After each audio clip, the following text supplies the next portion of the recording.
কয়টা ইউনিভার্সিটি আপনাকে এই জ্ঞান দিবে, কয়টা কলেজ আপনাকে এই জ্ঞান দিবে? পৃথিবীর কোনো পিএইচডি থিসিস, কোনো মাস্টার্সের থিসিস, কোনো সিলেবাসে আপনাকে এই জ্ঞান দেওয়া হবে না যে শয়তান পৃথিবীতে আছে এবং আপনার অন্তরের উপর তার কন্ট্রোল ক্ষমতা আছে। নাই, পৃথিবীতে কেউ আপনাকে এই জ্ঞান দিবে না। কেন পৃথিবীর কোনো ইউনিভার্সিটি, কোনো সিলেবাস, কোনো কারিকুলামে বলা নাই যে পৃথিবীতে শয়তান আছে এবং তার থেকে আপনাকে বাঁচতে হবে? শয়তান এইভাবে কাজ করে আর আপনাকে তার বিরুদ্ধে এইভাবে যুদ্ধ করতে হবে, এরকম কোনো গাইডলাইন, কোনো সিলেবাস কেন নাই? এই জন্য যে যখনই মানুষ শয়তান সম্পর্কে সচেতন হবে, অসংখ্য ব্যবসা, অসংখ্য বিজনেস বন্ধ হয়ে যাবে। যদি আপনার সাইকোলজিকে ম্যানিপুলেট করতে না পারে, তাহলে যত সামাজিক যোগাযোগ মাধ্যম আছে যারা মানুষের মনোযোগকে ধরে রাখার জন্য জাস্ট মানুষের সাইকোলজি কিভাবে কাজ করে, কিভাবে মানুষকে ফেসবুক, ইউটিউব, টুইটারে ব্যস্ত রাখা যাবে এর জন্য গবেষণা করে তার ফিচার সাজায়। আপনি যখন নিজের মনের বিরুদ্ধে যুদ্ধ করবেন তখন এগুলো লস প্রজেক্ট, আর যখন আপনি নিজের মন মতো চলবেন তখন এগুলো প্রত্যেকটা প্রজেক্ট লাভজনক। যখন আপনি নিজের মনের বিরুদ্ধে গিয়ে পর্দা করবেন তখন ফ্যাশন ইন্ডাস্ট্রিজ বন্ধ হয়ে যাবে, আর যখন মন মতো চলবেন তখন ফ্যাশন ইন্ডাস্ট্রিজের বিজনেস চলবে। এরকম প্রত্যেকটা ধাপ আছে যা শয়তান ম্যানুফ্যাকচার করে রেখেছে পৃথিবীর মানুষকে ভুলিয়ে রাখার জন্য। কি ভুলিয়ে রাখবে? সালাতের কথা? জি না। শয়তান আপনাকে কি ভুলিয়ে রাখবে? সিয়ামের কথা? জি না। শয়তান আপনাকে ভুলিয়ে রাখবে মৃত্যুর কথা। আলহাকুমুত তাকাসুর হাত্তা যুরতুমুল মাকাবির। কবরে না যাওয়া পর্যন্ত আমার এবং আপনার মনে হওয়ার চান্স নাই যে আপনি মারা যেতে পারি। আজকের পৃথিবী এতটা ব্যস্ততম পৃথিবী, আজকের টেকনোলজি এতটা ব্যস্ততম, আজকের মোবাইল, আজকের টেকনোলজি, সামাজিক যোগাযোগ মাধ্যম মানুষকে এমন ভাবে আঁকড়ে ধরে আছে, অবৈধ সম্পর্ক মানুষকে এমন ভাবে আঁকড়ে ধরে আছে, ক্যারিয়ারের চিন্তা, দুনিয়ার চিন্তা এমন ভাবে আঁকড়ে ধরে আছে যে আপনি মাসকে মাস, বছরকে বছর চিন্তা করতে পারবেন না যে আপনি মারা যাবেন। হাত্তা যুরতুমুল মাকাবির। আর এটাই শয়তানের টার্গেট, যেন আপনি কোনোদিন ভুলেও স্মরণ না হয় যে আপনি মারা যাবেন। আমাদের নবী মুহাম্মদ সাল্লাল্লাহু আলাইহি ওয়াসাল্লাম সম্পর্কে সংক্ষিপ্ত মৌলিক দুই একটি কথা জেনে নিয়ে আমরা তার জীবনী থেকে মৌলিক শিক্ষাগুলোর আলোচনার দিকে এগিয়ে যাব ইনশাআল্লাহ। আমাদের নবী মুহাম্মদ সাল্লাল্লাহু আলাইহি ওয়াসাল্লাম নির্দিষ্ট জাতি, গোত্র, ভাষা, সময়, কালের জন্য প্রেরিত হননি। তার রিসালাত ছিল সার্বজনীন, সর্বকালীন, সারা বিশ্বের সকল মানুষ, সকল গোত্র, সকল ভাষা, সকল বর্ণের জন্য। তার পূর্বের সকল নবী বা রাসূল নির্দিষ্ট সময়ের জন্য, নির্দিষ্ট গোত্রের জন্য, নির্দিষ্ট ভাষার মানুষের জন্য প্রেরিত হয়েছিলেন। কিন্তু তিনি এগুলোর ঊর্ধ্বে উঠে সার্বজনীন এবং সর্বকালীন এবং সর্বশেষ নবী এবং রাসূল হিসেবে প্রেরিত হয়েছেন সাল্লাল্লাহু আলাইহি ওয়াসাল্লাম।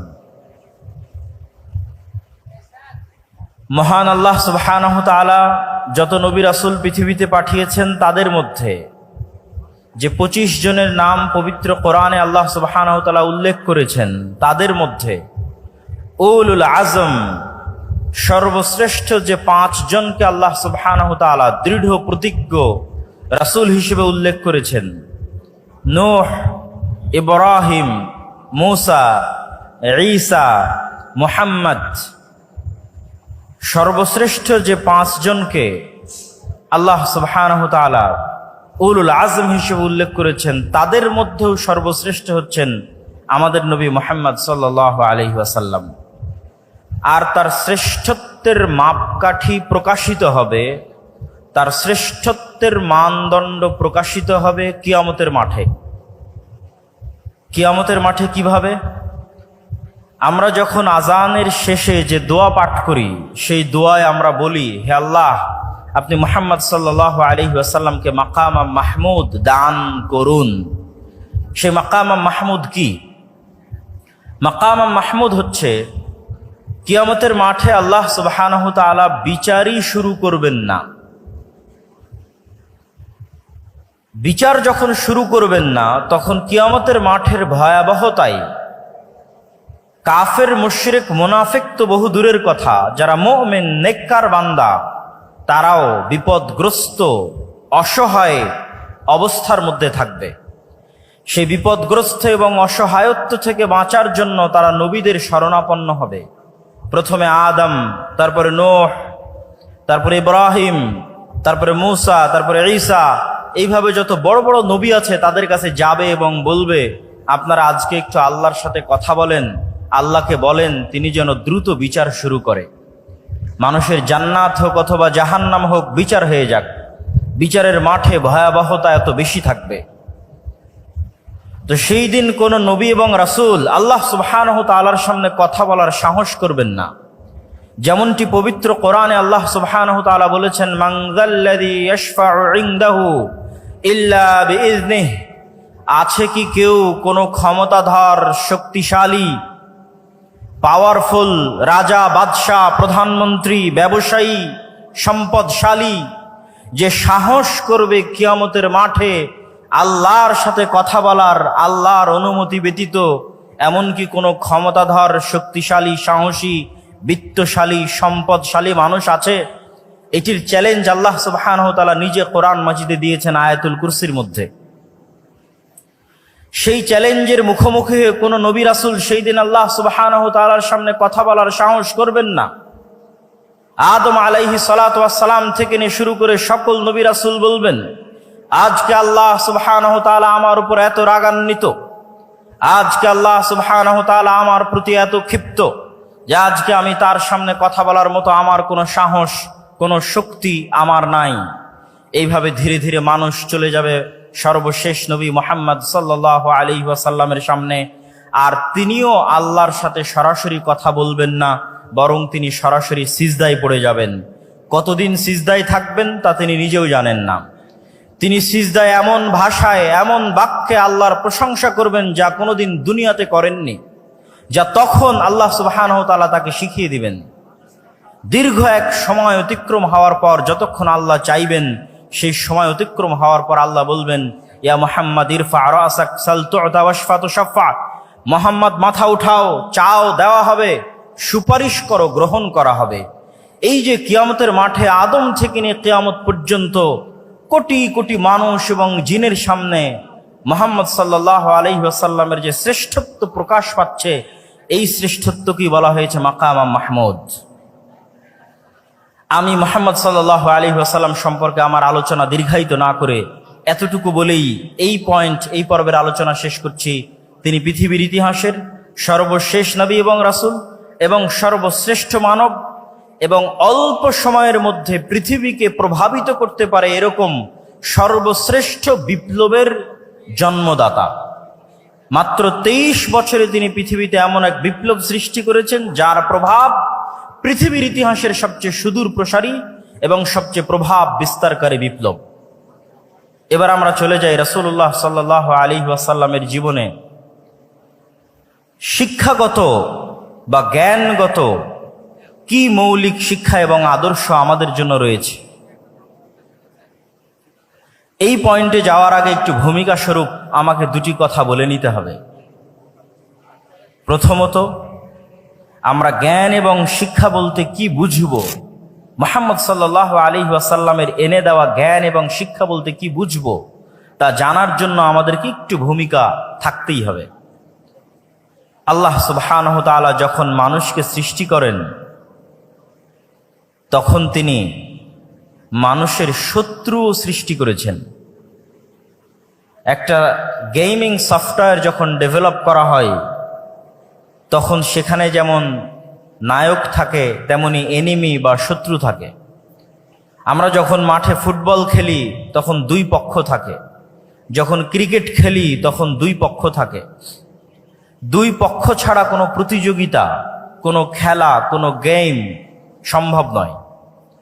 আল্লাহ সুবহানাহু ওয়া তাআলা যখন এই পৃথিবী সৃষ্টি করেন বা এই পৃথিবীর সফটওয়্যার ডেভেলপ করেন, তখন তিনি এই পৃথিবীতে যে খেলা, যে গেম, যে প্রতিযোগিতা শুরু করেছেন, তাতে মানুষের শত্রু তৈরি করে দিয়েছেন। না হলে মানুষ খেলবে কার বিরুদ্ধে, কার সাথে লড়াই করে টিকে থাকবে দুনিয়াতে, কার বিরুদ্ধে যুদ্ধে জয়লাভ করার জন্য তাকে পরকালে পুরস্কার দেওয়া হবে, কার বিরুদ্ধে যুদ্ধ করে পরাজিত হওয়ার জন্য তাকে জাহান্নামে নিক্ষেপ করা হবে। গেম এবং খেলা হতে হবে উভয় পক্ষের পক্ষ থেকে, এবং রেফারিকে হতে হবে ন্যায় বিচারক, এবং সকলকে লেভেল প্লেয়িং ফিল্ড দিতে হবে। যেমনটা নির্বাচনের সময় বলা হয় যে সকল দলকে লেভেল প্লেয়িং ফিল্ড দেওয়া হোক, যেন সমানভাবে সে তার শক্তিকে কাজে লাগাতে পারে। ঠিক এই পৃথিবী ডেভেলপ করার সময় আল্লাহ সুবহানাহু ওয়া তাআলা মানুষ এবং মানুষের শত্রু একই সাথে সৃষ্টি করে দিয়েছেন। একই সময় মানুষের সেই চিরন্তন শত্রু হচ্ছে ইবলিস এবং ইবলিসের সেনাবাহিনী শায়াতিনাল ইনসি ওয়াল জিন, জিনদের মধ্যে থেকে শয়তান এবং মানুষদের মধ্যে থেকে শয়তান, তাদের সর্দার হচ্ছে ইবলিস। তাদের সাথে চিরন্তন যুদ্ধ আল্লাহ সুবহানাহু ওয়া তাআলা শুরু করে দিয়েছেন মানুষের।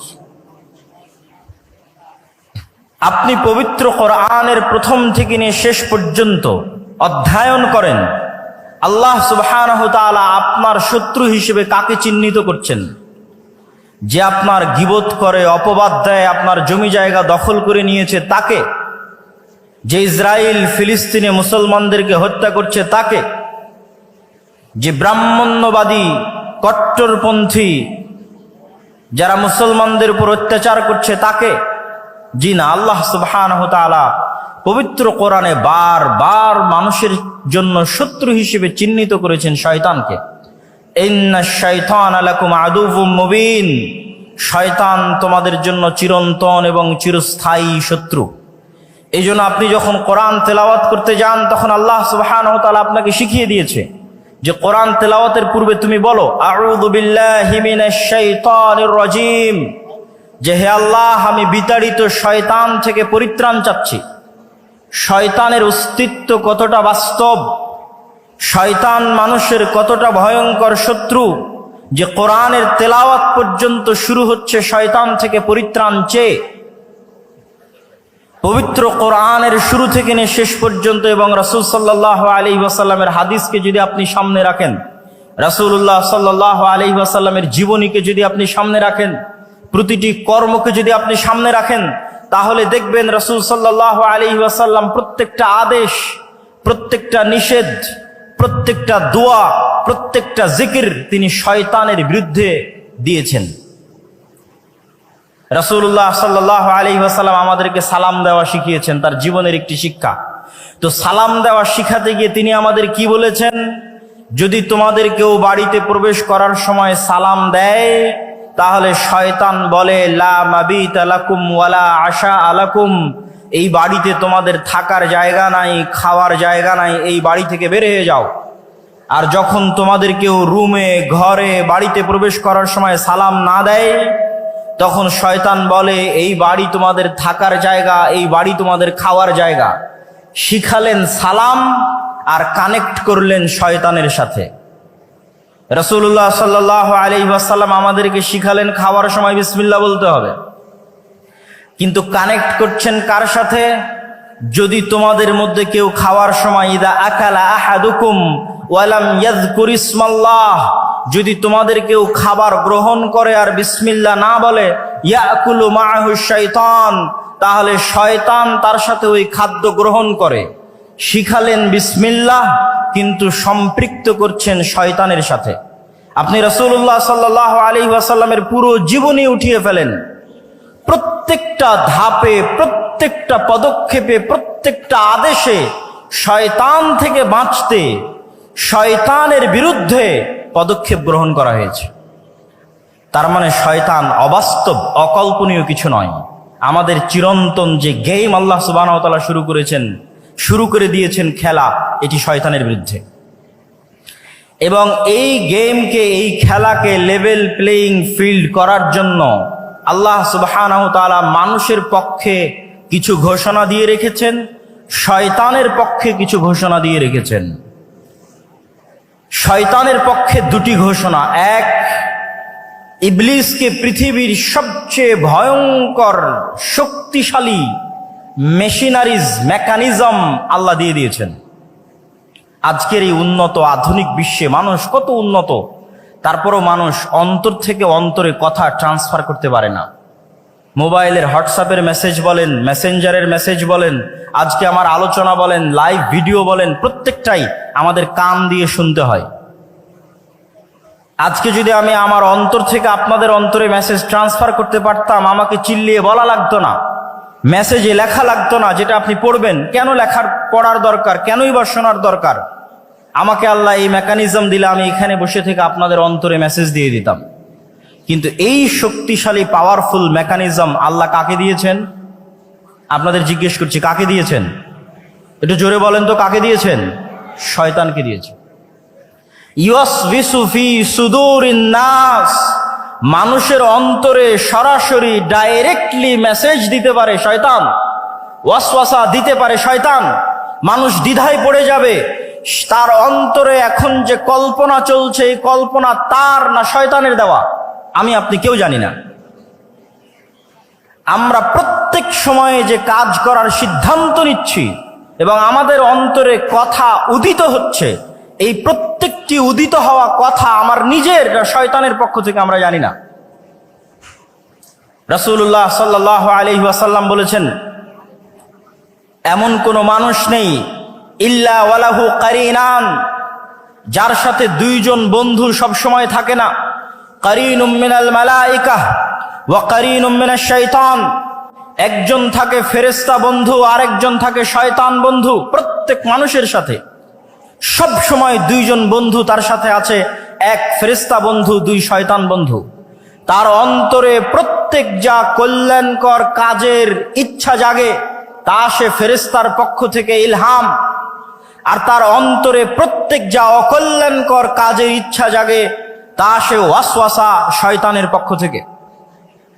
আজকে আপনারা এখানে উপস্থিত হয়েছেন, আমি উপস্থিত হয়েছি, এই যে আমাদের অন্তরে এখানে আসার ইচ্ছা জাগ্রত হয়েছে, এই কল্যাণকর কাজের জন্য আমাদের ফেরেশতা বন্ধুর পক্ষ থেকে আমাদের অন্তরে কথা দেওয়া হয়েছে, আমাদের অন্তরে ইচ্ছা জাগ্রত করা হয়েছে। যাই সকালে যখন ফজরে ঘুমিয়ে থাকছি, রাসূলুল্লাহ সাল্লাল্লাহু আলাইহি ওয়াসাল্লাম তখনও বলেছেন শয়তানের কথা।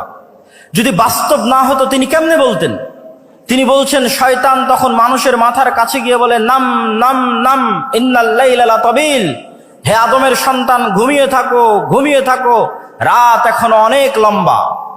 তাহলে আপনি মনে করছেন আমি আমার আরামের জন্য ফজরে ঘুমিয়ে আছি, আর আল্লাহর নবী বলছেন না, আপনার আরামের জন্য নয়, শয়তান আপনার অন্তরে দিচ্ছে তুমি এখন ঘুমিয়ে থাকো। সম্মানিত উপস্থিতি, তাহলে আল্লাহ সুবহানাহু ওয়া তাআলা ইবলিসকে দুইটা ছাড় দিয়েছে। এক, সরাসরি আমাদের অন্তরে কথা দিতে পারে ইবলিস। দুই, কিয়ামত পর্যন্ত তার হায়াত বাড়িয়ে দেওয়া হয়েছে। যতদিন আদম আর আদমের সন্তানেরা পৃথিবীতে বসবাস করবে, ততদিন আদম আর আদমের সন্তানদেরকে শত্রুতামূলক জাহান্নামে নিয়ে যাওয়ার দৃঢ় প্রতিজ্ঞ এবং দৃঢ় পণ নিয়ে কাজ করে যাবে ইবলিস এবং তার সাঙ্গপাঙ্গ এবং সেনাবাহিনী। তাদের ওয়াদার কথা আল্লাহ নিজে কোরআন মাজিদে বলেছেন যে ইবলিস এই মর্মে ওয়াদাবদ্ধ যে আমি একাই জাহান্নামে যাব না, আদম সন্তানদেরকে সাথে নিয়ে জাহান্নামে যাব। এই শত্রুতার ঘোষণা আল্লাহ সুবহানাহু ওয়া তাআলা কোরআনে দিয়েছেন। তাহলে ইবলিস এবং শয়তান যদি অবাস্তব হতো, তাহলে কোরআন আর আল্লাহর নবীর জীবনীতে এইভাবে তিনি শয়তানের প্রতি গুরুত্ব আরোপ করতেন না। সম্মানিত উপস্থিতি, তাহলে এবার লেভেল প্লেয়িং ফিল্ডে ইবলিসের ক্ষমতা অনেক বেশি। তাহলে আদম সন্তানের জন্য কি থাকলো, আমার এবং আপনার জন্য কি থাকলো? কি দিয়ে আমরা শয়তানের বিরুদ্ধে এই যুদ্ধে বিজয়ী হব? এটি রাসূল সাল্লাল্লাহু আলাইহি ওয়াসাল্লামের জীবনের সবচেয়ে বড় মৌলিক শিক্ষা। মহান আল্লাহ সুবহানাহু ওয়া তাআলা পবিত্র কোরআন মাজিদে বলছেন, কুল নাহবিতু মিনহা জামিআ ফাইম্মা ইয়াতিয়ান্নাকুম মিন্নী হুদান ফামান তাবিআ হুদায়া ফালা খাউফুন আলাইহিম ওয়ালা হুম ইয়াহজানুন। আল্লাহ সুবহানাহু ওয়া তাআলা আদেশ দিলেন ইবলিসকে আসমান থেকে নেমে যাওয়ার জন্য, আদেশ দিলেন আদম এবং হাওয়াকে জান্নাত থেকে নেমে যাওয়ার জন্য। আদম এবং হাওয়া আর ইবলিসের গল্প কাল্পনিক নয়, পৃথিবীর সব ধর্ম বইয়ে লেখা আছে। ইহুদিদের বাইবেলে, ইহুদিদের তাওরাতে লেখা আছে, খ্রিস্টানদের বাইবেলে লেখা আছে, মুসলমানদের কোরআনে লেখা আছে। কমন গল্প, সেম কমন। ইবলিস, আদম, হাওয়া তথা সকল নবী একই মেসেজ দিয়েছে। আমাদের সৃষ্টি রহস্য সম্পর্কে সেম মেসেজ দিয়েছেন সকল নবী। তাহলে আল্লাহ সুবহানাহু ওয়া তাআলা বলছেন, আমি ইবলিসকে বললাম আসমান থেকে নেমে যাও, আদমকে বললাম জান্নাত থেকে নেমে যাও। তারপরে ফাইম্মা ইয়াতিয়ান্নাকুম মিন্নী হুদান ফামান তাবিআ হুদায়া, আজ থেকে ইবলিস আর আদম পরস্পরের শত্রু। ইবলিসকে দিয়ে দিলাম এই ক্ষমতা, আর আদমের জন্য কি দিব? আমার পক্ষ থেকে হেদায়েত যাবে আদমের জন্য। ফাইম্মা ইয়াতিয়ান্নাকুম মিন্নি হুদা, আমার পক্ষ থেকে দিক নির্দেশনা যাবে, গাইডলাইন যাবে, কিভাবে তোমরা শয়তানের বিরুদ্ধে যুদ্ধ করবে, শয়তানের বিরুদ্ধে কিভাবে টিকে থাকবে তার ইনস্ট্রাকশন যাবে। নতুন যখন ফ্রিজ কিনেন, কম্পিউটার কিনেন, যে কোনো মেশিনারিজ কিনেন, তখন গাইডলাইন থাকে, ইনস্ট্রাকশন থাকে। যে কোনো গেম যখন আপনি শুরু করবেন খেলা, গাইডলাইন দেওয়া আছে কিভাবে এই গেমটা আপনি খেলবেন। তো এই পৃথিবীতে আপনি শয়তানের বিরুদ্ধে কিভাবে খেলবেন এবং জিতবেন, হারবেন না, তার দিক নির্দেশনা, গাইডলাইন আল্লাহ পাঠাবে, এটা আল্লাহর ওয়াদা। কোরআনে আল্লাহ বলছেন, ফামান তাবিআ হুদায়া ফালা খাউফুন আলাইহিম ওয়ালা হুম ইয়াহজানুন। আমার পাঠানো এই গাইডলাইন, দিক নির্দেশনা যদি মানুষ মেনে নেয়, তাহলে দুনিয়াতে তাদের জন্য কোনো ভীত সন্ত্রস্ত হওয়ার সুযোগ নেই, আর পরকালে আফসোস করার কোনো সুযোগ নেই। দুনিয়াতে কোনো ভয় নাই, পরকালে কোনো আফসোস নাই। তাহলে ওই গাইডলাইনই নবীদের মাধ্যমে আসে কিতাব হিসেবে। ওই গাইডলাইনটা পৌঁছে দেওয়ার জন্য আল্লাহ নবীদের মাধ্যমে কিতাব পাঠান, যার সর্বশেষ কিতাব এবং সর্বশেষ নবী মুহাম্মদ সাল্লাল্লাহু আলাইহি ওয়াসাল্লাম এবং কোরআন। এই জন্য কোরআন আর মুহাম্মদ সাল্লাল্লাহু আলাইহি ওয়াসাল্লামের প্রথম কাজ হচ্ছে মানুষকে শয়তান সম্পর্কে জানানো। শয়তান তোমাদের চিরন্তন শত্রু, জানো, এর থেকে বাঁচতে এই করতে হবে। লেভেল প্লেইং ফিল্ড করার জন্য দ্বিতীয় মানুষের জন্য মহান আল্লাহ সুবহানাহু ওয়া তাআলার ঘোষণা। যতই আল্লাহ মানুষের জন্য দিক নির্দেশনা, গাইডলাইন পাঠাক, তারপরও ইবলিসের ক্ষমতা বেশি। ইবলিস সরাসরি আমার অন্তরে মেসেজ দিতে পারে, আমরা ধোঁকা খেয়ে যাই, মনে করি এটা আমার ইচ্ছা, অতএব চলো আমি এখন গান শুনবো, অতএব চলো এখন অবৈধ রিলেশনশিপে ব্যস্ত হব। যে কোনো অন্যায় কাজ, সে অন্যায় কাজে আমি মনে করি আমার শান্তি, আমার আনন্দের জন্য করছি, কিন্তু আসলে ইবলিস দিচ্ছে। এইটার জ্ঞান কয়জনের কাছে আছে? কয়টা ইউনিভার্সিটি আপনাকে এই জ্ঞান দিবে? কয়টা কলেজ আপনাকে এই জ্ঞান দিবে? পৃথিবীর কোনো পিএইচডি থিসিস, কোনো মাস্টার্সের থিসিস, কোনো সিলেবাসে আপনাকে এই জ্ঞান দেওয়া হবে না যে শয়তান পৃথিবীতে আছে এবং আপনার অন্তরের উপর তার কন্ট্রোল ক্ষমতা আছে। নাই, পৃথিবীতে কেউ আপনাকে এই জ্ঞান দিবে না। পৃথিবীতে যেখানে যাবেন সবাই আপনাকে বলবে তুমি তোমার মন মতো চলো, তোমার মনে যেটা ভালো লাগে সেটা করো। একমাত্র আল্লাহ, কোরআন এবং আল্লাহর নবী বলবে না, ফুল স্টপ। তুমি জানোই না কোনটা তোমার ইচ্ছা আর কোনটা শয়তান তোমার অন্তরে দিয়েছে। আর কেন পৃথিবীর মানুষ আপনাকে এটি থেকে সতর্ক করবে না? কেন পৃথিবীর কোনো ইউনিভার্সিটি, কোনো সিলেবাস, কোনো কারিকুলামে বলা নাই যে পৃথিবীতে শয়তান আছে এবং তার থেকে আপনাকে বাঁচতে হবে? শয়তান এইভাবে কাজ করে আর আপনাকে তার বিরুদ্ধে এইভাবে যুদ্ধ করতে হবে, এরকম কোনো গাইডলাইন, কোনো সিলেবাস কেন নাই?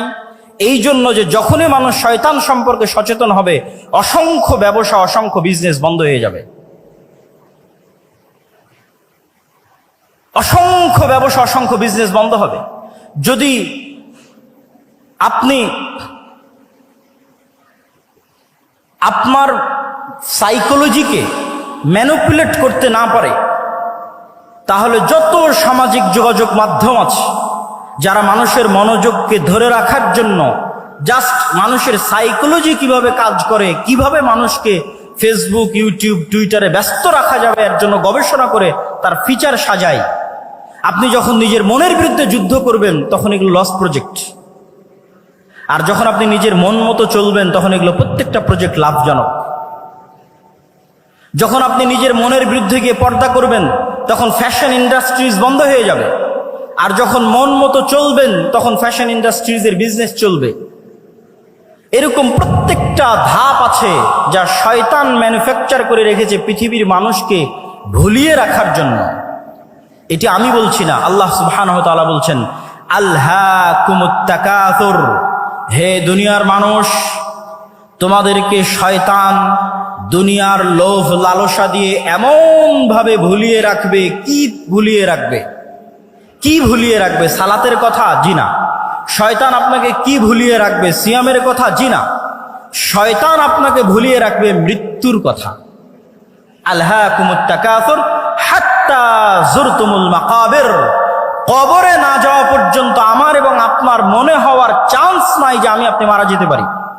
আজকের পৃথিবী এতটা ব্যস্ততম পৃথিবী, আজকের টেকনোলজি এতটা ব্যস্ততম, আজকের মোবাইল, আজকের টেকনোলজি, সামাজিক যোগাযোগ মাধ্যম মানুষকে এমন ভাবে আঁকড়ে ধরে আছে, অবৈধ সম্পর্ক মানুষকে এমন ভাবে আঁকড়ে ধরে আছে, ক্যারিয়ারের চিন্তা, দুনিয়ার চিন্তা এমন ভাবে আঁকড়ে ধরে আছে যে আপনি মাসকে মাস বছরকে বছর চিন্তা করতে পারবেন না যে আপনি মারা যাবেন। হাত্তা যুরতুমুল মাকাবির, আর এটাই শয়তানের টার্গেট, যেন আপনি কোনোদিন ভুলেও স্মরণ না হয় যে আপনি মারা যাবেন। কেন, যখনই স্মরণ হবে আপনি মারা যাবেন, তখনই আপনার মধ্যে অস্থিতিশীলতা কাজ করবে, আপনি শান্তি খুঁজবেন।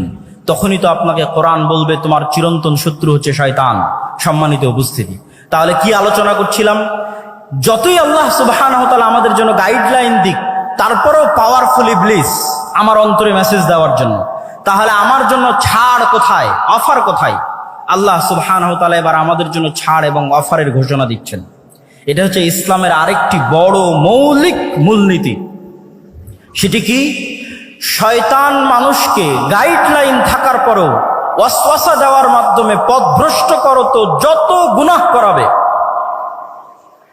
যত গুনাহ করাবে, যত ভয়ঙ্কর থেকে ভয়ঙ্কর গুনাহ হোক না কেন, শিরকের মতো গুনাহ হোক, হত্যার মতো গুনাহ হোক, জেনা ব্যভিচারের মতো গুনাহ হোক, যত বেশি পরিমাণে গুনাহ হোক না কেন, আসমান জমিন ভর্তি গুনাহ হোক না কেন, আল্লাহ সুবহানাহু ওয়া তাআলার পক্ষ থেকে মানুষের জন্য অফার শয়তানের বিরুদ্ধে যাওয়ার জন্য, শয়তানকে পরাজিত করার জন্য। যে এত বিশাল লম্বা গুনাহের পরেও মানুষ যদি অনুসূচিত হয়ে আল্লাহ সুবহানাহু ওয়া তাআলাকে বলে, হে আল্লাহ আমার ভুল হয়ে গেছে, আপনি আমাকে ক্ষমা করে দিন, তাহলে মানুষের কে গুনাহ করার জন্য শয়তান যা চেষ্টা করেছে, যা পরিশ্রম করেছে, সকল চেষ্টা সকল পরিশ্রমকে পণ্ড করে দিয়ে আল্লাহ সুবহানাহু ওয়া তাআলা মানুষকে ক্ষমা করে দিবেন। বলেন আল্লাহু আকবার। এই একটা অফার দিয়ে মানুষ জান্নাতে চলে যাবে, কিন্তু মানুষকে ক্ষমা তো চাইতে হবে। ইসলামে এমন কোনো গুনাহ নাই যেই গুনাহের ক্ষমার রাস্তা আল্লাহ সুবহানাহু ওয়া তাআলা দেননি। ইসলামে ক্ষমার অযোগ্য কোনো অপরাধ নাই। হ্যাঁ, তবে শ্বাস থাকা পর্যন্ত। আপনি মৃত্যুবরণ করলেন কিয়ামতের মাঠে, তখন শুধু একটা গুনাহ ক্ষমা হবে না, সেটা শিরক। যা আমি আসবো, যে ইসলামের সবচেয়ে বড় মৌলিক শিক্ষার একটি হচ্ছে তাওহীদ এবং শিরক না করা। আসবো ইনশাআল্লাহ ধীরে ধীরে। তাহলে জীবদ্দশায় যতক্ষণ নিঃশ্বাস আছে ততক্ষণ এমন কোনো অপরাধ নাই যেই অপরাধ ক্ষমার অযোগ্য আল্লাহর দরবারে। প্রত্যেকটা অপরাধ ক্ষমার যোগ্য হতে মানুষকে ক্ষমা চাইতে হবে। যদি মানুষের সাথে সম্পৃক্ত অপরাধ হয় তো মানুষের কাছে ক্ষমা চাইবে। যদি মানুষের হক মেরে নেওয়া সংক্রান্ত অপরাধ হয় তো মানুষের হক আদায় করে দিবে। যদি আল্লাহর সাথে সম্পৃক্ত গুনাহ হয় তো আল্লাহর কাছে ক্ষমা চেয়ে নিবে। এই ক্ষমা চাওয়ার মাধ্যমে সেই ইবলিসকে পরাজিত করবে। কিন্তু ইবলিস আপনার অন্তরে ভয় দিবে। ইবলিসের একটা বড় বিজনেস হচ্ছে মানুষকে দারিদ্রতার ভয় দেখায়, মানুষকে নিরাশা করে। লা তাকনাতু মির রাহমাতিল্লাহ। ইবলিস আপনাকে ভয় দেখাবে, আপনি অনেক বড় গুনাহগার, আপনি ক্ষমা চাইতে পারেন না, আল্লাহর দরজা আপনার জন্য বন্ধ হয়ে গেছে। আপনার অন্তরে হতাশা সৃষ্টি করবে। এটাই শয়তানের বিরুদ্ধে যুদ্ধ, যে ইসলামে কোনো হতাশা নাই। আপনি গুনাহগার যত বড়ই হন না কেন, আল্লাহ সুবহানাহু ওয়া তাআলার কাছে ক্ষমা চাইলে আল্লাহ ক্ষমা করে দিবে। এবং ইসলামে দারিদ্রতারও কোনো ভয় নাই। সেই পয়েন্টগুলো তো আমি আসবো ইনশাআল্লাহ। তাহলে শয়তানের এই আলোচনা থেকে এতটুকু কি পরিষ্কার হলো যে নবী এবং রাসূলকে পাঠানো হয়েছে, কোরআনকে পাঠানো হয়েছে মানুষকে একটা গাইডলাইন দেওয়ার জন্য, শয়তানের বিরুদ্ধে যুদ্ধ করার জন্য। কিন্তু এই জ্ঞান, এই যে গাইডলাইনের যে জ্ঞান, শয়তানের অস্তিত্বের যে জ্ঞান, এই জ্ঞানগুলো একসময় পৃথিবী থেকে উঠে যাবে এবং মানুষ পশুতে পরিণত হয়ে যাবে। রাসূলুল্লাহ সাল্লাল্লাহু আলাইহি ওয়াসাল্লাম বলছেন, ইন্নাল্লাহা লা ইয়াকবিদুল ইলমা ইনতিজাআন ইয়ানতাজিউহু মিনাল ইবাদ ওয়ালাকিন ইয়াকবিদুল ইলমা বিকবদিল উলামা। আল্লাহ সুবহানাহু ওয়া তাআলা জ্ঞানকে ছিনিয়ে নেন না। আল্লাহ সুবহানাহু ওয়া তাআলা জ্ঞানকে ছিনিয়ে নেন না, বরং আল্লাহ সুবহানাহু ওয়া তাআলা জ্ঞানকে উঠিয়ে নেন আলেমদের মৃত্যুর মাধ্যমে। জ্ঞান উঠে যাবে। রাসূলুল্লাহ সাল্লাল্লাহু আলাইহি ওয়াসাল্লাম আর এক হাদিসে বলেছেন, ইউরফাউল ইলম ওয়া ইউনজালুল জাহল। জ্ঞান উঠে যাবে, মূর্খতা বর্ষণ করা হবে পৃথিবীতে। মূর্খতা বৃষ্টির মতো বর্ষিত হবে আর জ্ঞান উঠে যাবে। আজকে যেহেতু আমাকে ইসলামের জ্ঞান কেন্দ্রিক মূলনীতি আলোচনা করতে বলা হয়েছে, তাহলে আপনাদের কাছে আমার প্রশ্ন, আমরা তো দিন দিন জ্ঞানের জগতে, ঊর্ধ্ব জগতে এগিয়ে যাচ্ছি, জ্ঞান এবং বিজ্ঞানের শীর্ষে আরোহণ করছি। সেখানে আল্লাহর নবী বলছেন জ্ঞান উঠে যাবে এবং মূর্খতা বর্ষিত হবে। তাহলে আমি এবং আপনি জানি না যে প্রকৃত জ্ঞান কোনটা। যেই জ্ঞান আমাদের ইউনিভার্সিটি, আমাদের কলেজের সিলেবাসের মধ্যেই নাই, সেই জ্ঞানের আলোচনায় আজকে আমরা করছি। এই জ্ঞানটা উঠে যাবে। শয়তানের অস্তিত্বের জ্ঞান, শয়তানের সাথে যুদ্ধ করার জ্ঞান, শয়তানকে পরাজিত করার জ্ঞান, শয়তানের সাথে যুদ্ধ করে জিতে থাকার জ্ঞান পৃথিবী থেকে উঠে যাবে। তখন মানুষ ধীরে ধীরে পশুতে পরিণত হবে। আমরা এবং আপনারা স্বাভাবিক মানবিকতা বোধ হারিয়ে পশুতে পরিণত হব। সম্মানিত উপস্থিতি, এখন আসি আমরা শয়তানকে পরাজিত করব কিভাবে। রাসূলুল্লাহ সাল্লাল্লাহু আলাইহি ওয়াসাল্লাম তার জীবনী থেকে কি এমন শিক্ষা আমাদেরকে দিয়ে গেছেন যার মাধ্যমে আমরা শয়তানকে পরাজিত করতে পারি। রাসূলুল্লাহ সাল্লাল্লাহু আলাইহি ওয়াসাল্লাম ওই হাদিসটি যখন বললেন যে প্রত্যেক মানুষের সাথে দুইজন বন্ধু আছে, একজন শয়তান, একজন ফেরেশতা, তখন এক সাহাবী আল্লাহর নবীকে জিজ্ঞেস করছে, আল্লাহর নবী, আপনার সাথেও কি শয়তান বন্ধু আছে? এটি খুবই আশ্চর্যজনক একটি হাদিস। এখান থেকে আমাদের আজকের আলোচনা শুরু হবে। তখন রাসূলুল্লাহ সাল্লাল্লাহু আলাইহি ওয়াসাল্লাম বলছেন, হ্যাঁ, আমার সাথেও শয়তান আছে, তবে আমার শয়তান ইসলাম গ্রহণ করেছে, বা শাব্দিক অর্থ বললে আত্মসমর্পণ করেছে, সারেন্ডার করেছে। ইসলাম শব্দের শাব্দিক অর্থ কিন্তু আত্মসমর্পণ করা, সারেন্ডার করা। তাহলে আল্লাহর নবীর সাথেও শয়তান আছে, কিন্তু তার শয়তান আত্মসমর্পণ করেছে, সারেন্ডার করেছে। এখন প্রশ্ন, আমাদের সাথে যে শয়তান আছে সে কিভাবে আত্মসমর্পণ করবে, সে কিভাবে সারেন্ডার করবে? শাহ ওলিউল্লাহ মুহাদ্দিস দেহলভী তার হুজ্জাতুল্লাহিল বালেগার মধ্যে লিখছেন, এই হাদিসকে সামনে রেখে তিনি আলোচনা করছেন যে মানুষের অন্তরে সবসময় দুইটা গ্রুপের লড়াই চলে, রূহে রব্বানি আর নফসে শয়তান। মানুষের যে রুহের জগতে ছিল, সেই রূহ আল্লাহকে মানার ওয়াদা করেই পৃথিবীতে এসেছে। তাহলে প্রত্যেকটা মানুষ জন্মগতভাবে মুসলিম। আর এক হাদিসে রাসূল সাল্লাল্লাহু আলাইহি ওয়াসাল্লাম স্পষ্ট করেছেন যে প্রত্যেক মানুষ জন্মগতভাবে মুসলিম। তাহলে রূহে রব্বানি, যেই রূহে রব্বানির মাধ্যমে ফেরেশতা ইলহাম দেয় আপনার অন্তরে ভালো কাজের, আর নফসে শয়তানি, যার মাধ্যমে শয়তান ওয়াসওয়াসা দেয় মন্দ কাজের, এই দুইটার যুদ্ধ সবসময় চলতে থাকে। এখন মানুষ তার স্বভাব চরিত্র দিয়ে, তার কাজ দিয়ে কোনটাকে তার অন্তরে বিজয়ী করবে আর কোনটাকে তার অন্তরে পরাজিত করবে, সেটির সিদ্ধান্ত মানুষের। একটা হচ্ছে রূহে রব্বানি, যার মাধ্যমে ফেরেশতা কাজ করে, নফসে শয়তানি, যার মাধ্যমে শয়তান কাজ করে। আপনি যদি নফসে শয়তানিকে পরাজিত করতে চান, তাহলে ফেরেশতাকে জিততে দিতে হবে। ফেরেশতাকে জিততে দেন, অটোমেটিক শয়তান আপনার অন্তরে সংকুচিত হয়ে যাবে, পরাজিত হয়ে যাবে। ফেরেশতাকে জিততে দিবেন কিভাবে? আপনাকে আরেকটা ইসলামের মৌলিক শিক্ষা বলে যাই। সবসময় দেখবেন রাসূল সাল্লাল্লাহু আলাইহি ওয়াসাল্লাম এবং আল্লাহ সুবহানাহু ওয়া তাআলা ফেরেশতা আর শয়তানকে পরস্পরের মুখোমুখি করে দাঁড় করিয়েছে। লা তাদখুলুল মালাইকাতু ফি বাইতিন, ওই বাড়িতে রহমতের ফেরেশতা প্রবেশ করে না যেই বাড়িতে ছবি মূর্তি আছে, যেই বাড়িতে কুকুর আছে। তাহলে কি দাঁড়ালো? ফেরেশতারা কি সবসময়, ফেরেশতারা হচ্ছে লা ইয়ামাসসুহু ইল্লাল মুতাহহারুন, ফেরেশতারা সবসময় পবিত্র থাকে। তাহলে কি দাঁড়ালো? ফেরেশতা ছবি মূর্তি পছন্দ করে না, ফেরেশতা কুকুর পছন্দ করে না, ফেরেশতা সবসময় পবিত্র থাকে।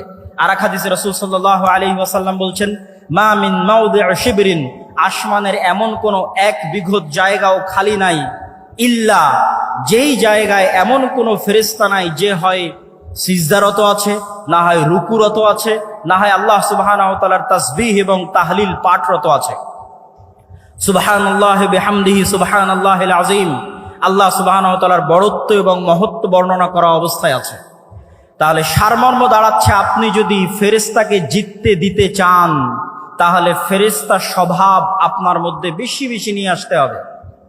আপনি আজকে থেকে প্র্যাকটিক্যাল বাস্তবায়ন করেন, থিওরি তো বললাম, প্র্যাকটিক্যাল বাস্তবায়ন করেন। আপনি এখন থেকে উঠে গিয়ে কোনো সময় অপবিত্র হবেন না, কেননা ফেরেশতা অপবিত্র নয়, পবিত্র। যখনই আপনার অজু ভাঙবে তখনই অজু করবেন, যখনই ফরজ গোসল হবে তখনই গোসল করবেন, তথা আপনি সব সময় পবিত্র থাকতেছেন। মানে আপনার অন্তরে আপনি রূহে রব্বানি, ফেরেশতা শক্তিকে বিজয়ী হওয়ার সুযোগ করে দিচ্ছেন। আর আপনার অন্তরে অটোমেটিক শয়তান তখন সংকুচিত হয়ে যাবে, পলাতক এবং পরাজিত হয়ে যাবে। ওই যে আল্লাহর নবী বলল আমার শয়তান আত্মসমর্পণ করেছে, আপনার শয়তান আত্মসমর্পণ করবে। আপনি ছবি মূর্তি থেকে দূরে সরে যান, আপনি তাসবিহ এবং তাহলিল পাঠ করেন, জিকির এবং আযকার করেন, এগুলো ফেরেশতার স্বভাব। তখন আপনার অন্তরে রূহে রব্বানি বিজয়ী হবে। আর যদি আপনি মনে করেন আপনি আপনার অন্তরে ফেরেশতাকেই পরাজিত করবেন আর শয়তানকে বিজয়ী করবেন, তাহলে বেশি খেতে হবে, বেশি ঘুমাতে হবে, বেশি অপবিত্র থাকতে হবে। এই জন্য যারা শয়তানের গোলাম হয়, যারা শয়তানের দাস হয়, প্রকৃত অর্থে যারা শয়তানের ইবাদত করে, তাদের ইনস্ট্রাকশনের মধ্যে দেওয়া থাকে তাকে অপবিত্র থাকতে হবে। টানা 40 দিন গোসল অজু কিছুই করা যাবে না। যেখানে পেশাব পায়খানা করবে ওখানেই খাদ্য গ্রহণ করতে হবে, যাতে মানুষকে তার মনুষ্যত্বের জায়গা থেকে নিচে নামানো যায়। মানুষকে আল্লাহ সর্বশ্রেষ্ঠ সৃষ্টি হিসেবে সৃষ্টি করেছে। মানুষকে তার মনুষ্যত্বের জায়গা থেকে নিচে নামানোর জন্যই LGBTQ। ফেরাউন মানুষত্বের জায়গা থেকে নিচে নামেনি কেন? ফেরাউন পুরুষ ছিল, অহংকারের কারণে কাফের হয়ে গেছে, কিন্তু আর মনুষ্যত্বের জায়গা থেকে নিচে নামেনি। নমরুদ কাফের ছিল, মুশরিক ছিল। আবু জাহাল, আবু লাহাব কাফের মুশরিক ছিল, কিন্তু মানুষ ছিল। মানুষত্বের জায়গা থেকে, পৌরুষত্বের জায়গা থেকে নিচে নামেনি। কিন্তু শয়তান আমাকে এবং আপনাকে চায়, বর্তমান পৃথিবী চায়, বর্তমান পৃথিবীর গ্লোবাল সিস্টেম চায় যে মানুষ তো শয়তানের শিক্ষা, শয়তান সম্পর্কে জানুক, এটা তো বহু দূরের কথা। মানুষ যেন শয়তানের গোলাম হতে হতে তার স্বাভাবিক যে চাল চরিত্র আছে সেটি থেকেও যেন নিচে নেমে যায়। এই জন্য আপনাকে যেমন অপবিত্র থাকার প্রতি শয়তান উৎসাহিত করবে, ঠিক তেমনি আপনি পুরুষ আছেন অথচ আপনাকে কল্পনা করতে বলা হবে যেন আপনি নারীর মতো কল্পনা করেন। এটি আপনাকে স্বাভাবিক মানুষ থেকে নিচে নামিয়ে দিবে, ফেরাউনের চেয়ে জঘন্য করে দিবে, আবু লাহাব আবু জাহালের চেয়ে জঘন্য করে দিবে। তখন আপনি শয়তানের পরিপূর্ণরূপে গোলাম হয়ে যাবেন। সম্মানিত উপস্থিতি, তাহলে আমরা আলোচনা করছিলাম যে রাসূলুল্লাহ সাল্লাল্লাহু আলাইহি ওয়াসাল্লাম আমাদেরকে শয়তান থেকে বাঁচার জন্য কি করতে হবে? আমার অন্তরে, আমিও পারবো আমার অন্তরে নফসে শয়তানিকে আত্মসমর্পণ করাতে, আমার রূহে রব্বানি ফেরেশতা স্বভাবের সামনে। আর আমি যদি চাই আমি শয়তানকেও বিজয়ী করতে পারবো আমার অন্তরে, তখন আমি পরিপূর্ণরূপে শয়তানের গোলাম হয়ে যাব। ইসলামের শিক্ষার সারমর্ম এটি যে আপনাকে শয়তানের বিরুদ্ধে যুদ্ধ করতে হবে। এবং শয়তানের বিরুদ্ধে যুদ্ধ করতে গিয়ে ইসলামের মৌলিক শিক্ষাগুলোর যদি আমি সারমর্ম করি, তার একটি বড় শিক্ষা হচ্ছে তাওহীদ, আরেকটি বড় শিক্ষা হচ্ছে সালাত। তাওহীদ এবং সালাত কিভাবে শয়তানের বিরুদ্ধে যুদ্ধ করে আপনাকে আমি দেখাই।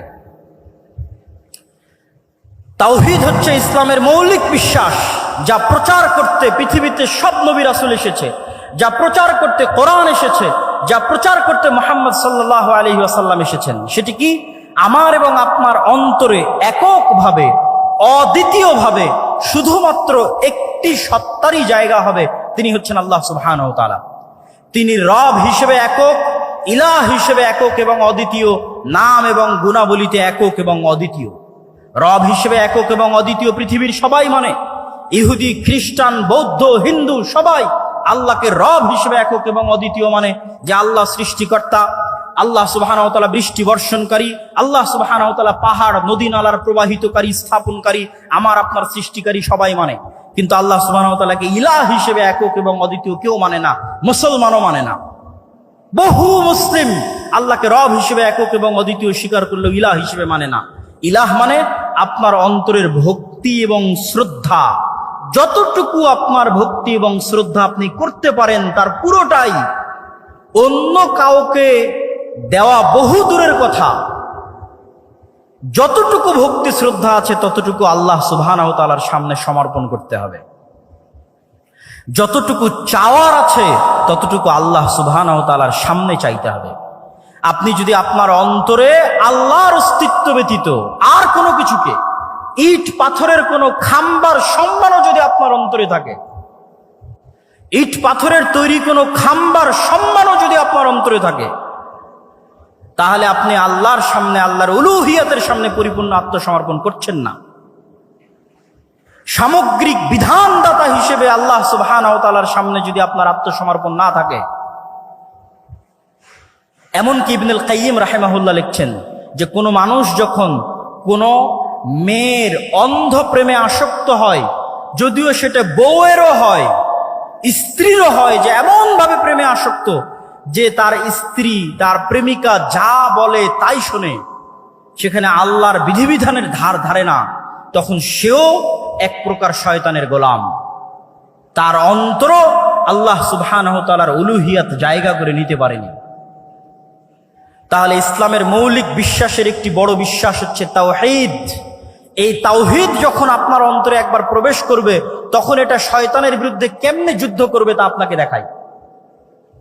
ইব্রাহিম আলাইহিস সালাতু ওয়াস সালাম একাই পৃথিবীতে, একক, সারা পৃথিবীর মানুষ তার বিরুদ্ধে, তিনি একক, তিনি একাই শয়তানের বিরুদ্ধে যুদ্ধ করছেন। তো এই একাই শয়তানের বিরুদ্ধে যুদ্ধ করতে গিয়ে তিনি যে টিকে আছেন, তার অন্তরের এই শক্তি কোথায় থেকে আসে? তার অন্তরের এই শক্তি আসে তাওহীদের উপর পূর্ণ বিশ্বাসের কারণে। যেই মুমিন 100% শতভাগ তাওহীদে বিশ্বাসী, সে পারমাণবিক বোমার চাইতেও শক্তিশালী। ইব্রাহিমের মতো, ইব্রাহিমকে আগুনে নিক্ষেপ করে দেওয়া হয়েছে, কিন্তু তার বিশ্বাস থেকে তিনি টলেননি। তার কনফিডেন্স লেভেল কোন পর্যায়ে থাকতে পারে, আত্মবিশ্বাস কোন শীর্ষ চূড়ায় থাকতে পারে যে তাকে আগুনে নিক্ষেপ করলেও তিনি টলেননি। আমাদেরকে কি করা হয়? তাওহীদের প্রতি বিশ্বাস দুর্বল করো তো আমাদেরকে হেজিটেশনে ফেলে দেওয়া হয়, দ্বিধায় ফেলে দেওয়া হয়। নতুন প্রজন্ম দিন মানতে পারে না কেন? হেজিটেটেড থাকে, ফ্রাস্ট্রেশনে থাকে, হতাশায় থাকে, দ্বিধায় থাকে। আমি যদি দাড়ি রাখি মানুষ কি বলবে? আমি যদি সালাত আদায় করি সমাজ কি বলবে? আমি যদি সুদী এই চাকরি ছেড়ে দিই তাহলে খাবো কি? এই যে প্রত্যেক পয়েন্টে হেজিটেশন, এগুলো আসে কেন? তাওহীদের প্রতি বিশ্বাস দুর্বল থাকার কারণে। তাওহীদের জ্ঞান যার মধ্যে আছে, যে আল্লাহর একত্ববাদ এবং অদ্বিতীয়ত্ব সম্পর্কে পরিপূর্ণ জ্ঞান অর্জন করেছে, তার অন্তর শয়তানের বিরুদ্ধে সবচেয়ে বেশি শক্তিশালীভাবে যুদ্ধ করতে পারবে। তার অন্তর সবচেয়ে কনফিডেন্ট থাকবে তার দ্বীনের উপর, তার বিশ্বাসের উপর। আজকের পৃথিবীতে ইহুদিরা ভ্রান্তির উপরও আমাদের চেয়ে বেশি কনফিডেন্ট,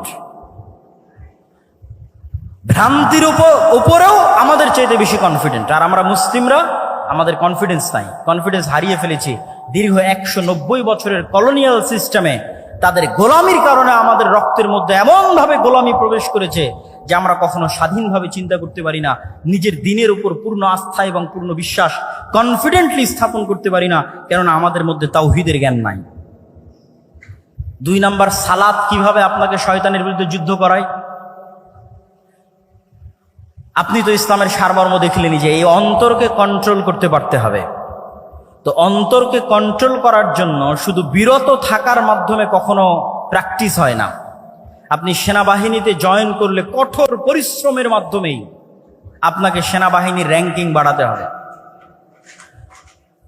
তো এই 5 ওয়াক্ত সালাত শয়তানের বিরুদ্ধে যুদ্ধ। প্রতি 5 ওয়াক্ত সালাত জামাতের সাথে মসজিদে উপস্থিত হওয়ার মাধ্যমে আপনি দিনে 5 বার শয়তানকে পরাজিত করেন।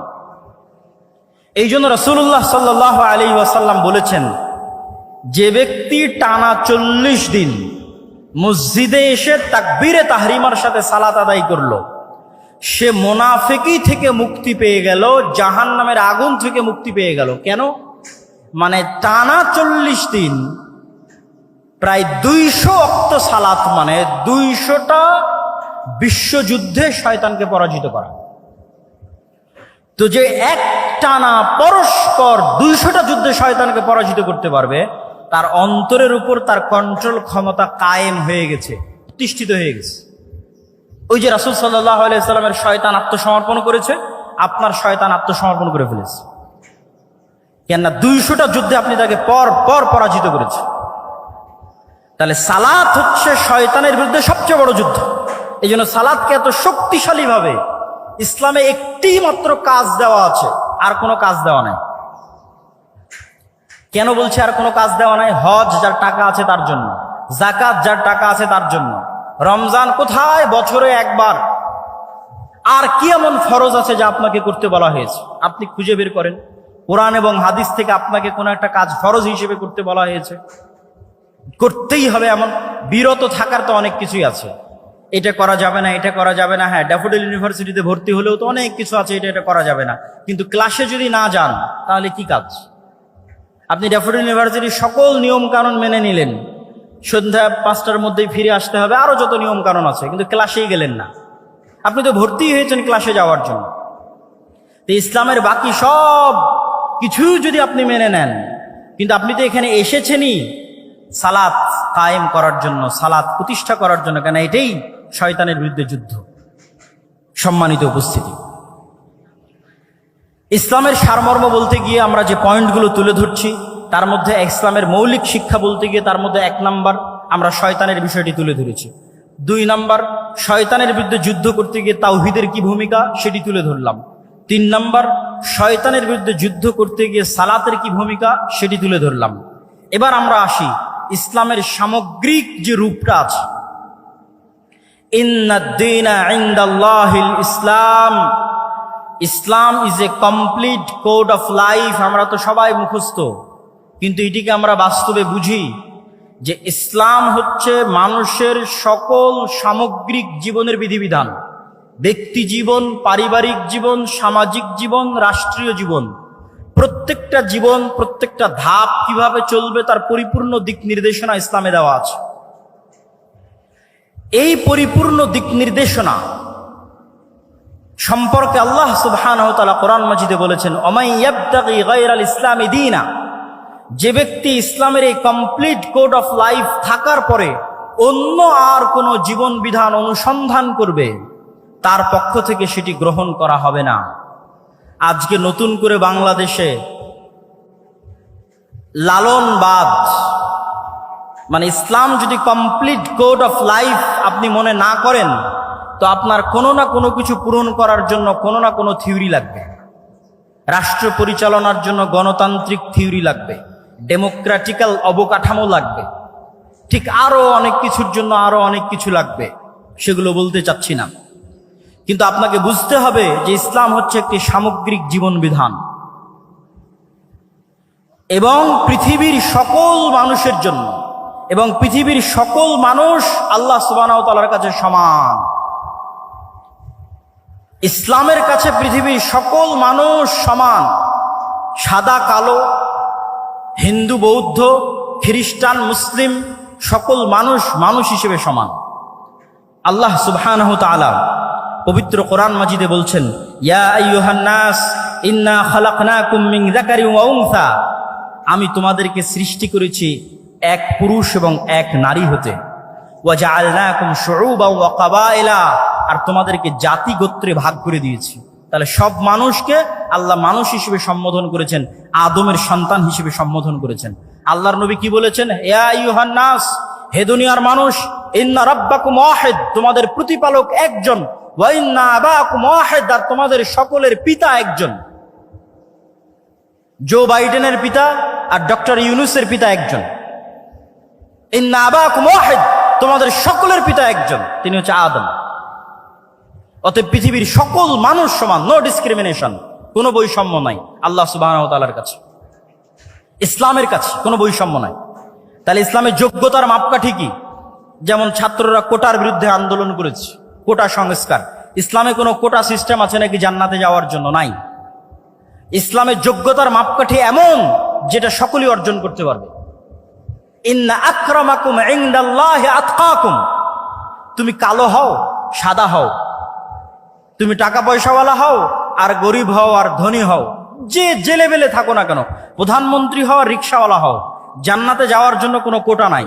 একটাই সিস্টেম যেটা প্রধানমন্ত্রীও আয়ত্ত করতে পারবে, রিক্সাওয়ালাও আয়ত্ত করতে পারবে, সেটা তাকওয়া, পরহেজগারিতা, আল্লাহ ভীরুতা।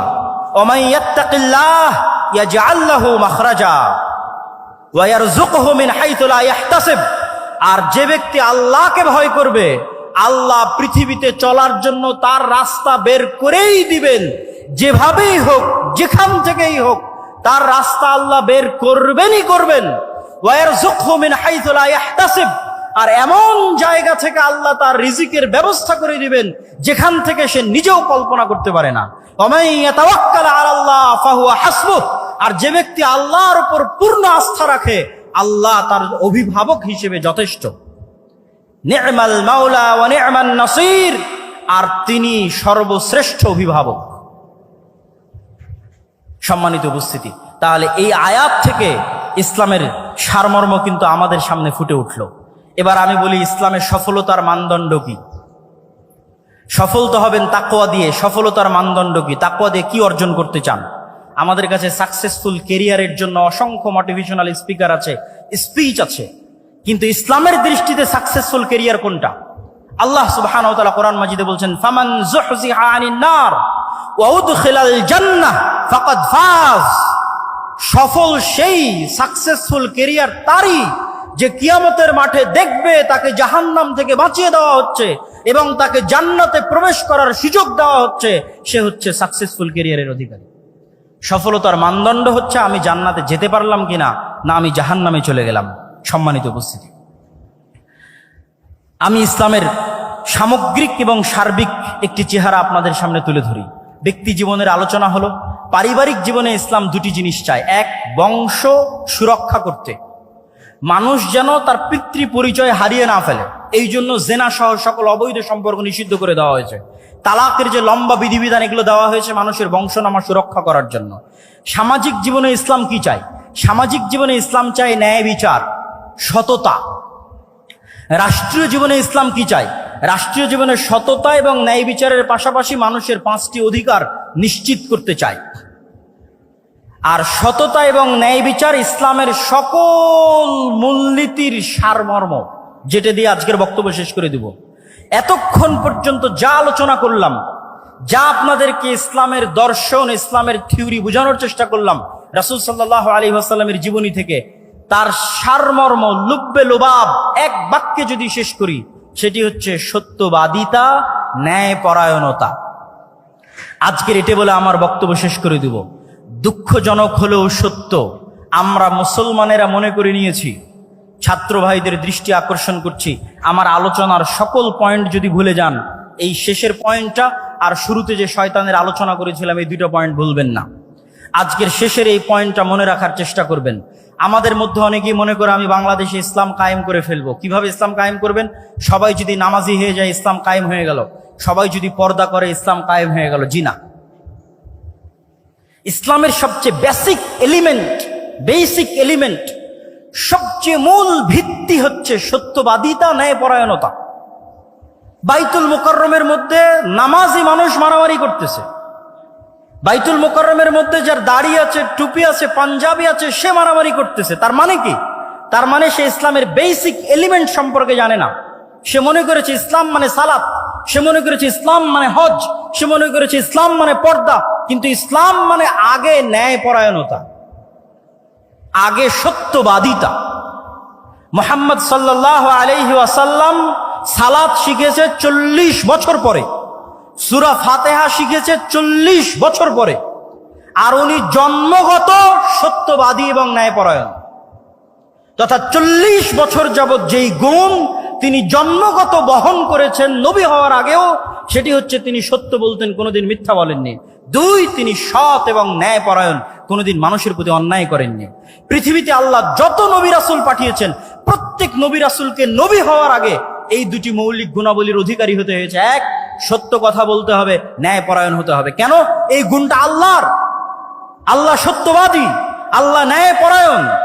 আল্লাহ বলে দিয়েছেন, তিনি কিয়ামতের মাঠে বলিনি কোটার ভিত্তিতে বিচার হবে না, আর কোনো কিছুর ভিত্তিতে বিচার হবে না, উনি ন্যায়পরায়ণ।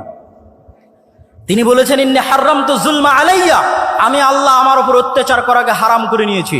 এই যে পৃথিবী সৃষ্টি করে দিলাম, গেম ওপেন করে দিলাম, সফটওয়্যার ডেভেলপ করে দিলাম, এখন এখানে প্লাস আর মাইনাস পয়েন্ট বাড়তে থাকবে, কমতে থাকবে। মনে করেন শেয়ার বাজার যে মেরে নিয়ে গেছে ওর হয়েছে প্লাস প্লাস প্লাস, আর যার মেরে নিয়েছে ওর হয়েছে মাইনাস মাইনাস মাইনাস। এখন কিয়ামতের মাঠে আল্লাহ যদি এই প্লাস মাইনাসকে ক্যান্সেল করে 0 না বানাতে পারেন, তাহলে আল্লাহ নন। নাউজুবিল্লাহ। এটা তার দাবি যে তিনি ন্যায়পরায়ণ। মানে পৃথিবীতে যা অন্যায় সংঘটিত হয়েছে, মানুষের সাথে তো বহু দূরের কথা, পশুর সাথেও যা অন্যায় সংঘটিত হয়েছে তা তিনি মিটমাট করে দিয়ে পৃথিবীর রেজাল্ট করবেন জিরো। পৃথিবী যখন শুরু হয়েছিল তখন জিরো, আর পৃথিবীতে মানুষ যা অন্যায় অনাচার মারামারি কাটাকাটি, ঢাকা বিশ্ববিদ্যালয়ে একজনকে অন্যায়ভাবে হত্যা করা হলো, ওই বিষয়ে রাসূল সাল্লাল্লাহু আলাইহি ওয়াসাল্লামের একটা হাদিস শুনেন। রাসূল সাল্লাল্লাহু আলাইহি ওয়াসাল্লাম বলছেন, লাউইজতামা আল ইনসু ওয়াল জিন, সারা পৃথিবীর সব মানুষ আর সারা পৃথিবীর সব জিন মিলে যদি একজন নিরপরাধ মানুষকে হত্যা করে, তাহলে আল্লাহ সুবহানাহু ওয়া তাআলা সারা পৃথিবীর সব মানুষ আর সব জিনকে জাহান্নামে নিক্ষেপ করতে দুইবারও ভাববেন না, চুল পরিমাণও চিন্তা করবেন না। এটাই তার ন্যায়পরায়ণতার মাপকাঠি, তিনি ন্যায়পরায়ণ। তাহলে ইসলামের মূল শিক্ষা কি? ইসলামের মূল সারমর্ম কি? সত্যবাদী হওয়া, ন্যায়পরায়ণ হওয়া। গত 15 বছর যে ফ্যাসিজম প্রতিষ্ঠিত ছিল, এই ফ্যাসিজমে হাজারো ওসি, লক্ষ ডিসি, লক্ষ এসপি, নামাজি, হাজি, দরবেশ, সে মনে করেছে সালাত ইসলাম, কিন্তু সে তার দায়িত্বে ন্যায়পরায়ণ নয়। সে যে একজন ওসি হিসেবে সে ন্যায়পরায়ণ দায়িত্ব পালন করেনি। ডিসি, সচিব হিসেবে, এসপি হিসেবে, এসিল্যান্ড, সাব রেজিস্ট্রার তার পদের সাথে আমানতের খেয়ানত করেছে। অর্থাৎ সে ইসলাম বুঝে না। সে যতই সালাত আদায় করুক, যতই সিয়াম পালন করুক, সে বুঝে না ইসলাম কি। রাসূল সাল্লাল্লাহু আলাইহি ওয়াসাল্লাম বলেছেন, সাবআতু ইউদিল্লুহুমুল্লাহ ইয়াওমা লা দিল্লা ইল্লা দিল্লুহ, 7 শ্রেণীর মানুষকে আল্লাহ কঠিন কিয়ামতের মাঠে বিশেষ ছায়া দিবেন। তার 1 নাম্বার, আলেম নয়, হুজুর নয়, তাহাজ্জুদ গুজার নয়, পর্দাশীলা নয়, ইমামুন আদিল, যে তার দায়িত্বে ন্যায়পরায়ণ। ন্যায়পরায়ণ প্রিন্সিপাল, ওসি, ডিসি, প্রধানমন্ত্রী, প্রধান উপদেষ্টা, ন্যায়পরায়ণ সমন্বয়ক জান্নাতে যাবে। আরেকজন তাহাজ্জুদ গুজারের পূর্বে, আরেকজন সালাত আদায়কারীর পূর্বে। ন্যায়পরায়ণতা হচ্ছে ইসলামের সবচেয়ে বড় মাপকাঠি। অতএব ছাত্র ভাইদের উদ্দেশ্যে আমার উদাত্ত আহ্বান থাকবে, আমার উদাত্ত ডাক থাকবে যে ইসলামের সকল শিক্ষা যদি আমরা ভুলে যাই, এই দুটো মৌলিক শিক্ষার উপর যদি আমরা একটা প্রজন্ম তৈরি করতে পারি। ফ্যাসিজম টিকে ছিল কিভাবে? তাদেরকে অন্যায়, তাদের মেরুদণ্ড সোজা নয়, তারা অন্যায় করেছে। আপনি সারা বাংলাদেশে মেরুদণ্ড সোজাওয়ালা সৎ ন্যায়পরায়ণ ওসিডিসি এসপি দেন, ক্ষমতায় যে আসুক না কেন দেশ সুন্দর চলবে। তো এসিডিসি এসপি কারা হবে? আপনারাই হবে। আপনারা শিখেন ইসলামের মূল শিক্ষা, সৎ এবং ন্যায়পরায়ণ হওয়া, এবং টাকার কাছে, কোনো চাপের কাছে মাথা নত না করা। এটাই শয়তানের বিরুদ্ধে যুদ্ধ। সম্মানিত উপস্থিতি, বক্তব্যের বিষয় ছিল অনেক কঠিন। আমি হয়তো পুরো বিষয়টার উপর আপনাদেরকে ইসলামের পুরো সারমর্ম বা সামারি হয়তো আপনাদের সামনে পরিপূর্ণরূপে তুলে ধরতে পারলাম না। তারপরও যতটুকু চেষ্টা করেছি তুলে ধরার চেষ্টা করেছি। আল্লাহ সুবহানাহু ওয়া তাআলা আমাদের সকলকে আল্লাহ সুবহানাহু ওয়া তাআলার এই একমাত্র মনোনীত দ্বীনের উপর টিকে থাকার এবং এই দ্বীনের উপর মৃত্যুবরণ করার এবং যেটা প্রকৃত সফলতার মানদণ্ড, সেই জান্নাতে প্রবেশ করার তৌফিক দান করুক। আল্লাহুম্মা আমিন। ওয়া আখিরু দাওয়ানা আনিল হামদুলিল্লাহি রাব্বিল আলামিন। আসসালামু আলাইকুম ওয়া রাহমাতুল্লাহি ওয়া বারাকাতুহু।